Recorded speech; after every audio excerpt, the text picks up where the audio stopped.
Guyyaatti yaadannuudha. Guyyaan kun seenaa qaba. Seenaa qabsoo bilisummaa Oromoo keessatti adda ka ta'e bara Eebila 1980 jaallan hogganoota adda bilisummaa Oromoo hayyuduree adda bilisummaa Oromoo gaafasii ka ta'e jaallan Magarsaa Barii yookaan Barii Sowaabee hayyuduree adda bilisummaa Oromoo akkasumas jaallan Damisee Tacaanee yookaan Jaalgadaa Gammadaa ittaanaa hayyuduree adda bilisummaa Oromoo Jaalabboomaa Mitukkuu miseensa gumii sabaa adda bilisummaa Oromoo yookaan Jaalabbaatiikii akkasumas Jaalaigazuu Bantii yookaan Doorii Bariimoo miseensa gumii sabaa ka ta'e isaan kun qondaalota hogganoota adda bilisummaa Oromoo ol'aanoo ka ta'an 4 akkasumas qondaalota fi hogganoota godinaa ka ta'an Jaalle Irranaa Qacalee Jaalle Marii Galaan Jaalle Faafam Dooyyoo Jaalle Falmataa yookaan Jaalle Caccabsaa ka ta'an ka waliin turan akkasumas isa waliin ka turan jaallan lamaan Jaalle Dhaddachoo Boruu fi Jaalle Dhaddachoo Mul'ataa dirqamaaf dirree baharraatii gara Somaaliyaa otoo deemanii bakka Shiniggaa jedhamu kanatti shiftooti Somaaliyaa qabanii jaallan kana eenyummaa isaanii erga gaafatanii booda jaallan hundi isaaniitu Oromoo ta'uu fi dirqamaaf gara Somaaliyaa akka deeman bal'inaan erga ibsanii isaan kana bakka lamatti qoodamaa jedhanii kanneen Islaama taatan gar tokko kanneen Kiristaana taatan immoo gar tokkotti jedhanii adda baasanii warra Islaama tahani dhiisanii warra immoo Kiristaana ta'an rashanuuf yookaan ajjeesuudhaaf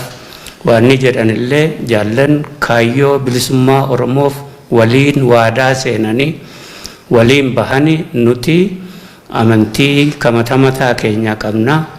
akka Oromootti immoo Oromummaa akkasumas cunqursaa diddaa cunqursaa fi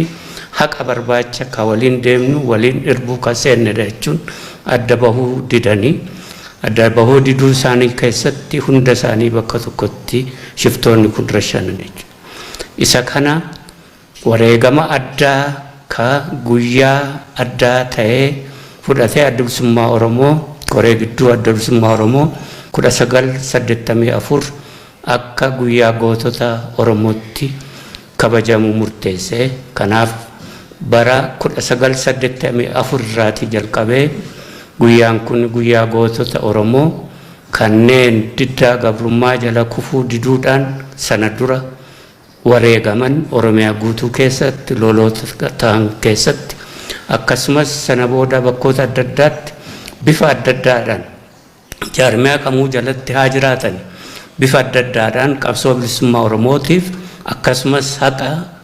mirga ilma namaa mirga dimokiraasii mirga ilma namummaatiif kanneen qabsawan guyyaatti yaadannu ta'uu adda bilisummaa Oromoo bara baraan yaadata. Kanuma keessatti bakkoota adda addaatti akkasumas dargaggoota waraana bilisummaa Oromoo keessatti uummati qabsoo kana ofitti fudhatee qabsoo kana jala hiriiree wareegama baasu hunda guyyaa akkasitti ni yaadanna jechuudha. Bara kana akkasitti yeroo yaadannutti barri kun immoo bara addaa Eebila 2020 kun haala addaa qabatee ka dhufedha. Guyyaa kana silaatii bakka hedduutti wal geenyee jaallan keenya yaadachuudhaan bifa addaatiin ka wareegamnu ka yaadannu ta'uu hundi ni yaadata. Barri kun garuu bara dhukkubni addaa daddarbaa COVID-19 yookaan COVID-19 ka jedhamu addunyaa kana raasaa jiru keessatti kabajnu ta'u walgahii godhannee bakka adda addaatti kabajuu dadhabnullee akka adda bilisummaa Oromoo qajeelfama baasetti alaafis ta'ee keessaan ummati keenya guyyaa yaadannoo goototaa kana akka maatiittis ta'e akka nama tokko tokkottis ta'e bakka jirutti hunda nama tokko tokkoonis ta'e maatiidhaanis gartuudhaanis akka yaadatu ibsa baafnee qajeelfama adda bilisummaa Oromoo baaseen akka kabajnu kanarratti waamicha keenya goona. Kana keessatti otoo garaagarummaan godhanne kanneen haqa ilma namaatii fi mirga namaatiif wareegaman hunda ni yaadanna. Kanuma keessatti COVID kun immoo balaa addaa addunyaa kan irratti fidee kan dhufe ta'uu isaarraatii fi hanga ammaa gara miliyoona 1,925 hanga har'a jirutti fi 224 ka dhukkuba kanaan qabaman kanuma keessatti gara 1,119 ka du'an ta'uu isaatii fi kuni balaa guddaa nutti qabatee deemu waan ta'eef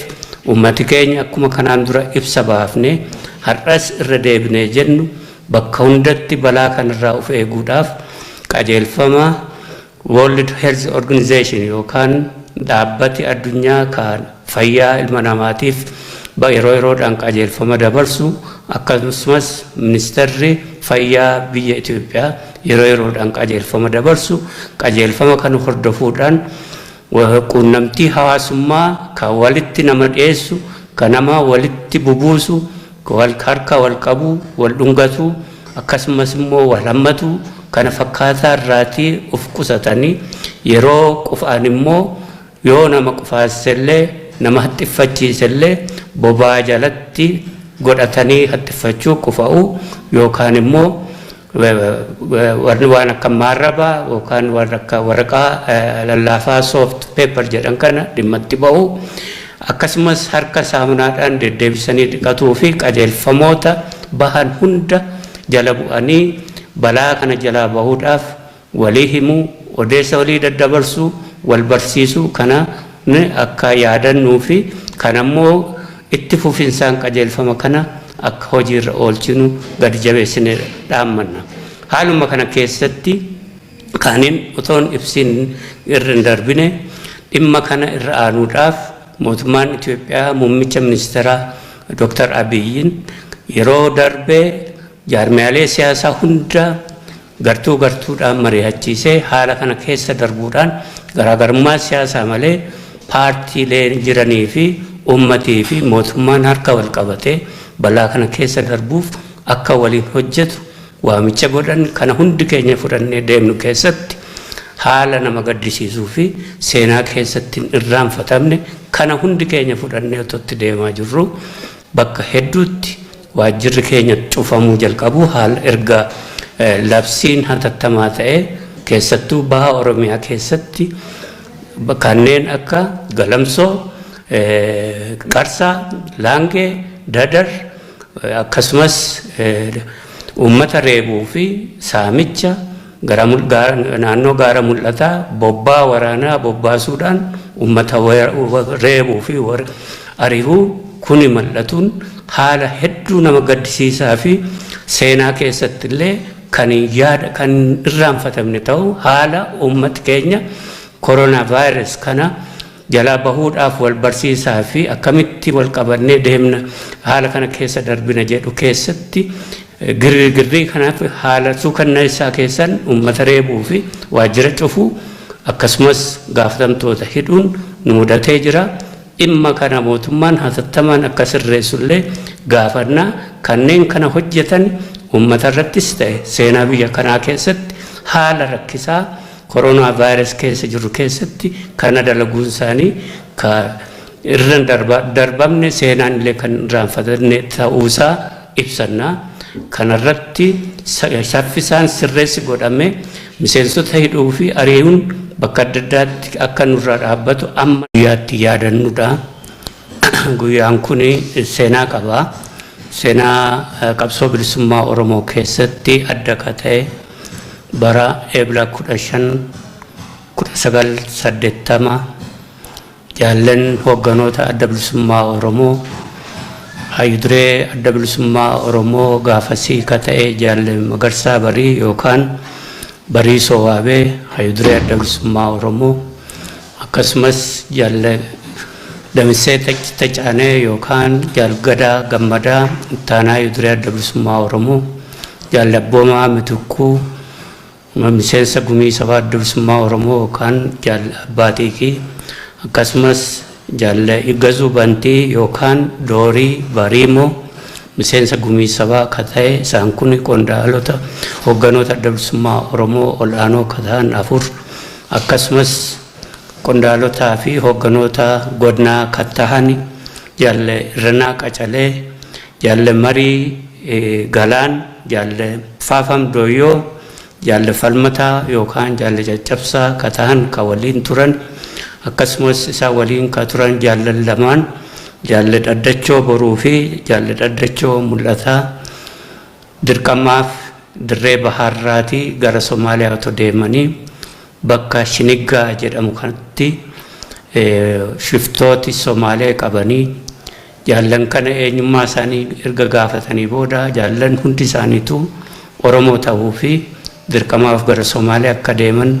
bal'inaan erga ibsanii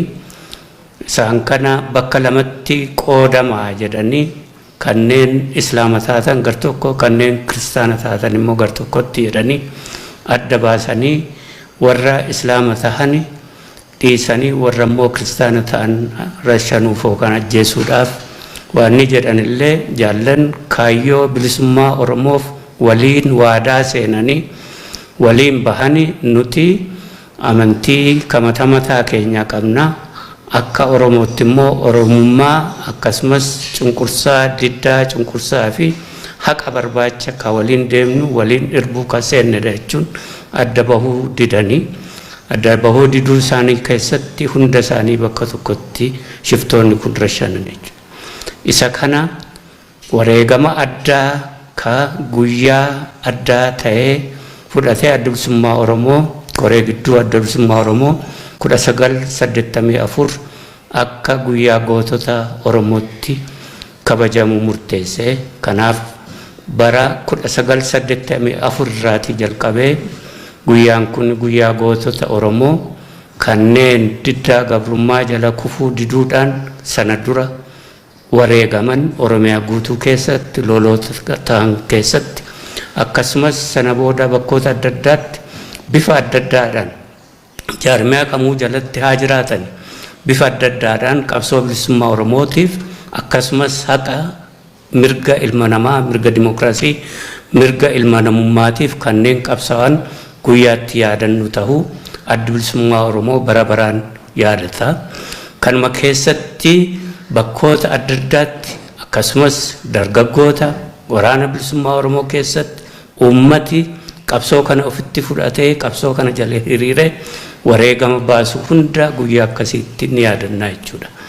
Bara kana akkasitti yeroo yaadannutti barri kun immoo bara addaa eebila 2020 kun haala addaa qabatee ka dhufedha. Guyyaa kana silaatii bakka hedduutti wal geenyee jaallan keenya yaadachuudhaan bifa addaatiin ka wareegamnu ka yaadannu ta'uu hundi ni yaadata. Barri kun garuu bara dhukkubni addaa daddarbaa COVID-19 yookaan COVID-19 ka jedhamu addunyaa kana raasaa jiru keessatti kabajnu ta'u walgahii godhannee bakka adda addaatti kabajuu dadhabnullee akka adda bilisummaa Oromoo qajeelfama baasetti alaafis ta'ee keessaan ummati keenya guyyaa yaadannoo goototaa kana akka maatiittis ta'e akka nama tokko tokkottis ta'e bakka jirutti hunda nama tokko tokkoonis ta'e maatiidhaanis gartuudhaanis akka yaadatu ibsa baafnee qajeelfama adda bilisummaa Oromoo baaseen akka kabajnu kanarratti waamicha keenya goona. Kana keessatti otoo garaagarummaan godhanne kanneen haqa ilma namaatii fi mirga namaatiif wareegaman hunda ni yaadanna. Kanuma keessatti COVID kun immoo balaa addaa addunyaa kanarratti fidee ka dhufe ta'uu isaarraatii fi hanga ammaa gara miliyoona 1,925 hanga har'a jirutti fi 224 ka dhukkuba kanaan qabaman kanuma keessatti gara 1,119 ka du'an ta'uu isaatii fi kuni balaa guddaa nutti qabatee deemu waan ta'eef ummati keenya akkuma kanaan dura ibsa baafne har'as irra deebinee jennu bakka hundatti balaa kanarraa of eeguudhaaf qajeelfama World Health Organization yookaan dhaabbati addunyaa kan fayyaa ilma namaatiif yeroo yeroodhaan qajeelfama dabarsu akkasumas ministeerri fayyaa biyya Itoophiyaa yeroo yeroodhaan qajeelfama dabarsu qajeelfama kan hordofuudhaan quunnamtii hawaasummaa kan walitti nama dhiyeessu kan nama walitti bubuusu wal harka wal qabu wal dhungatu akkasumas immoo wal hammatu kana fakkaataa irraatii of qusatanii yeroo qufaan immoo yoo nama qufaasellee nama hattifachiisellee bobaa jalatti godhatanii hattifachuu qufa'u yookaan immoo waan akka maarraba yookaan waan akka waraqaa lallaafaa soft paper jedhan kana dhimmatti ba'u akkasumas harka saamunaadhaan deddeebisanii dhiqatuu fi qajeelfamoota bahan hunda jala bu'anii balaa kana jalaa bahuudhaaf walii himuu odeessa walii daddabarsuu wal barsiisuu kana akka yaadannuu fi kanammoo itti fufinsaan qajeelfama kana akka hojiirra oolchinu gadi jabeessinee dhaammanna. Haaluma kana keessatti kaaniin utoon ibsiin irra hin darbine dhimma kana irra aanuudhaaf mootummaan Itoophiyaa muummicha ministeeraa Dr. Abiyyiin yeroo darbee jaarmiyaalee siyaasaa hunda gartuudhaan mari'achiisee haala kana keessa darbuudhaan garaagarummaa siyaasaa malee paartiilee jiranii fi ummatii fi mootummaan harka wal qabatee balaa kana keessa darbuuf akka waliin hojjetu waamicha godhan kana hundi keenya fudhannee deemnu keessatti haala nama gaddisiisuu fi seenaa keessatti irraanfatamne kana hundi keenya fudhannee ototti deemaa jirru bakka hedduutti waajjirri keenya cufamuu jalqabu haala erga labsiin hatattamaa ta'ee keessattuu baha Oromiyaa keessatti kanneen akka Galamsoo, Qarsaa, Laangee, Dadar akkasumas uummata reebuu fi saamicha naannoo gaara mul'ataa bobbaa waraanaa bobbaasuudhaan uummata reebuu fi ari'uu kuni mul'atuun haala hedduu nama gaddisiisaa fi seenaa keessatti illee kan irraanfatamne ta'u haala uummati keenya koronaa vaayirasii kana jalaa bahuudhaaf wal barsiisaa fi akkamitti wal qabannee deemna haala kana keessa darbina jedhu keessatti girgirrii kanaaf haala suukanneessaa keessan uummata reebuu fi waajjira cufuu akkasumas gaafatamtoota hidhuun nu mudatee jira. Dhimma kana mootummaan hatattamaan akka sirreessullee gaafannaa kanneen kana hojjetan uummata irrattis ta'e seenaa biyya kanaa keessatti haala rakkisaa koronaa vaayirasii keessa jiru keessatti kana dalaguun isaanii irra darbamne seenaan illee kan irraanfatamne ta'uusaa ibsannaa. Kanarratti saffisaan sirreessi godhamee miseensota hidhuu fi ari'uun bakka adda addaatti akka nurraa dhaabbatu.